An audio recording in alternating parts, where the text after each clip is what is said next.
Welcome to my YouTube channel HBI Technical Education. Today in this lecture we will solve example number 3.3. But उसके पहले अगर आपने अभी तक चैनल को सब्सक्राइब नहीं किया है तो जल्दी से चैनल को सब्सक्राइब कर दीजिए। तो आइए हम स्टार्ट करते हैं एग्जाम्पल नंबर 3। एग्जाम्पल नंबर 3.3 में हमें कैलकुलस की हेल्प से मोशन फॉर कांस्टेंट एक्सेलरेशन का फॉर्मूला है वो ऑब्टेन करना है। ये तीनों इक्वेशन आपको पता ही होगा। First is v is equal to u plus a t, second is s is equal to u into t plus half into a t square, third is v square is equal to u square plus 2sa। तो ये तीनों equation को हम obtain करेंगे। First हम derive करेंगे acceleration की help से। a is equal to dv upon dt। तो यहाँ पे dt है वो डिनोमिनेटर में है, तो हम उसको इज इक्वल टू के उस तरफ ले जाएंगे तो क्या होगा a into d t is equal to dv। तो यहाँ पे हम क्या करेंगे, अब इंटीग्रेशन करेंगे बोथ साइड। तो क्या होगा integrated a dt is equal to integrated dv। यहाँ पे टाइम कहाँ तक लेना है, कहाँ से कहाँ तक लेना है, 0 से t तक लेना है। तो क्या होगा 0 से t तक टाइम लिया, integrated a into d t is equal to initial position से लेकर फाइनल पोजीशन तक लेना है u v integrated dv। a है वो कांस्टेंट है इसलिए हम उसको बाहर निकाल देंगे एंड dv का इंटीग्रेशन क्या होता है v, लिमिट u से v तक। तो इक्वेशन क्या मिलेगा, a 0 से t तक integration dt is equal to in square bracket v u से v तक। तो अब हम dt का इंटीग्रेशन करेंगे, उसका dt का इंटीग्रेशन क्या है t। तो क्या होगा a into in square bracket t, limit कहां से कहां तक, t से 0 से t तक is equal to v minus u। तो क्या होगा a into in bracket t minus 0 is equal to v minus u। तो सोल्व करेंगे तो क्या होगा a t is equal to v minus u।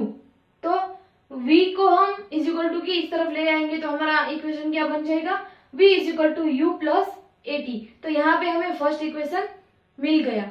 अब हम सेकंड इक्वेशन पे चलते हैं। यहाँ पे सेकंड इक्वेशन में क्या है, एस इज इक्वल टू यानी कि एस यानी कि डिस्प्लेसमेंट। तो हमें एक बात तो पता है कि v is equal to d t d x minus v is equal to d x upon d t होता है। तो हम इसको लेकर आगे सोल्व करेंगे। तो क्या करेंगे, डी टी डिनोमिनेटर में तो उसको न्यूमरेटर में लेकर जाएंगे इज इक्वल टू उस तरफ। तो क्या होगा v d t is equal to d x. तो यहाँ पे हम इंटीग्रेटिंग करेंगे बोथ साइड। तो क्या होगा integration v d t is equal to integration d x. तो यहाँ पे लिमिट क्या होगी, कहां से कहां तक, 0 से t तक होगी एंड dx में लिमिट कहां से कहां तक होगी, इनिशियल पोजीशन से फाइनल पोजीशन यानी कि xi से xf तक। और हमें पहले वाला जो फॉर्मूला मिला था वहां से हमें वो पता चल गया कि v is equal to u plus a t होता है। तो यहाँ पे हम v की जगह पे ये फॉर्मूला पुट करेंगे। हमारा इक्वेशन क्या रहेगा, 0 लिमिट से t तक integrated u plus a t into d t is equal to in square bracket n xi से x तक की लिमिट। तो यहाँ पे हम सोल्व करेंगे तो आंसर क्या मिलेगा हमें, 0 से t तक की limit integration u d t plus 0 से t तक की limit a t d t is equal to x f minus x i. यहाँ पे हमने जो u plus a t into d t है उसको हम डिवाइडेड उसको हम पार्ट में कन्वर्ट कर दिया। तो यहाँ पे x f minus x i है वो क्या है, डिस्प्लेसमेंट है। तो displacement is equal to s. तो यहाँ पे इसकी जगह हम एस पुट करेंगे तो क्या होगा, एन यू जो है वो कांस्टेंट है इसलिए उसको हम बाहर लेकर आएंगे। तो क्या होगा u 0 से t तक की लिमिट इंटीग्रेशन dt प्लस यहाँ पे एक्सेलरेशन भी कांस्टेंट है इसलिए उसको भी हम बाहर लेकर आएंगे। a लिमिट है 0 से t तक की integration t dt is equal to s। अब यहाँ पे क्या होगा, dt का इंटीग्रेशन क्या होगा t, तो क्या होगा u into square bracket t limit होगी 0 से t तक plus a square bracket t raise to 1 plus 1 upon 2 limit क्या होगी 0 से t तक इज इक्वल टू s। तो इसको हम सोल्व करेंगे तो आंसर क्या मिलेगा हमें, u into bracket t minus 0 plus acceleration का a bracket t raise to 2 upon 2 उसकी लिमिट होगी 0 से t तक इज इक्वल टू 2। सोल्व करेंगे तो आंसर मिलेगा t माइनस 0 यानी कि t u t हमें मिल गया ut plus a t raise to square upon 2 minus 0 is equal to s। तो हमें इक्वेशन क्या मिलेगा, ut plus a t square upon 2 is equal to s। अब हम डिनोमिनेटर में जो s है 2 है उसको हम हाफ लिख देंगे तो उसका मतलब वही रहेगा ना, तो हम क्या करेंगे ut plus half into a t square is equal to s। तो यहाँ पे हमें फाइनली सेकंड इक्वेशन भी मिल गया। अब हम थर्ड इक्वेशन पे चलते हैं, तो वहां पे क्या करेंगे हम एक्सेलरेशन का फॉर्मूला देखते हैं, उसका फॉर्मूला क्या है dv अपॉन dt, इसको हम dx से मल्टीपल कर देंगे तो क्या होगा dv upon dt into dx upon dx, क्योंकि dx अपॉन dx जब हम कट करते हैं तो उसका आंसर 1 आता है, तो इसलिए यहाँ पे क्वेश्चन में कोई फर्क नहीं पड़ता है, इसलिए हम ऐसे ही ऐड करते हैं यहाँ पे। तो क्या होगा d सोल्व करेंगे तो a is equal to dv upon dx into dx upon dt। तो हमें पता है कि dx upon dt is equal to velocity, पता है ना, तो वेलोसिटी की जगह हम dx अपॉन dt की जगह वेलोसिटी यानी कि v पुट कर सकते हैं ना। तो क्या होगा हमारा equation a is equal to dv upon dx into v। तो अब हम इसको सोल्व करेंगे तो हमें इक्वेशन मिलेगा a into d x, denominator में है वो इज इक्वल टू की उस तरफ लेकर जाएंगे तो क्या होगा d into d x is equal to dv into d, यानी कि a dx is equal to dv।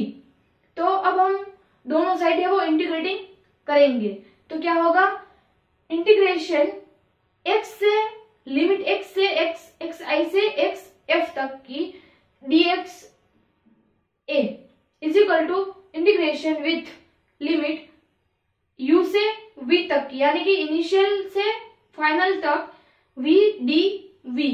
तो यहाँ पे एक्सेलरेशन है वो a है वो कांस्टेंट है, इसलिए हम उसको बाहर लेकर आएंगे तो क्या होगा a with limit xi to xf integration dx is equal to in square bracket v raise to 1 plus 1 upon 2 in limit कहां से कहां तक 0 u से v तक की।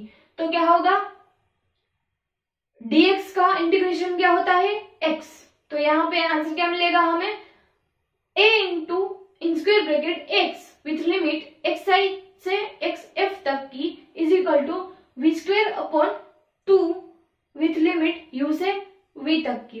और सोल्व करेंगे तो आंसर मिलेगा हमें a इंटू, देखो यहाँ पे xf से लेकर xi तक की लिमिट है वो क्या करेंगे हम xf minus xi is equal to v square upon 2 minus u square upon 2। तो यहाँ पे xf माइनस xi है वो क्या है डिस्प्लेसमेंट है, इसलिए displacement is equal to s। तो हम xf माइनस xi की जगह डिस्प्लेसमेंट यानी कि s पुट करेंगे यहाँ पे, तो क्या होगा हमारा equation a into s is equal to v2 minus v square minus u square upon 2। तो इसको सोल्व करेंगे तो क्या होगा ये 2 है वो डिनोमिनेटर में है उसको हम इज इक्वल टू की उस तरफ लेकर जाएंगे तो क्या होगा हमारा answer 2ax is equal to v square minus u square. तो क्या होगा, हमें वी स्क्वेयर को इज इक्वल टू की उस तरफ लेकर जाना है। तो हमारा इक्वेशन क्या बन जाएगा, v square is equal to u square plus 2as। तो यहाँ पे फाइनली हमें थर्ड इक्वेशन भी ऑब्टेन कर लिया हमने। तो ऐसे ही हमने थ्री इक्वेशन है वो ऑब्टेन कर लिया विथ इंटीग्रेशन मेथड यूज करके। ठीक है, तो अगर आपको अच्छी तरह से इजी वे से समझ आ गया हो तो जल्दी से वीडियो को लाइक एंड चैनल को सब्सक्राइब कर दीजिए। Thank you.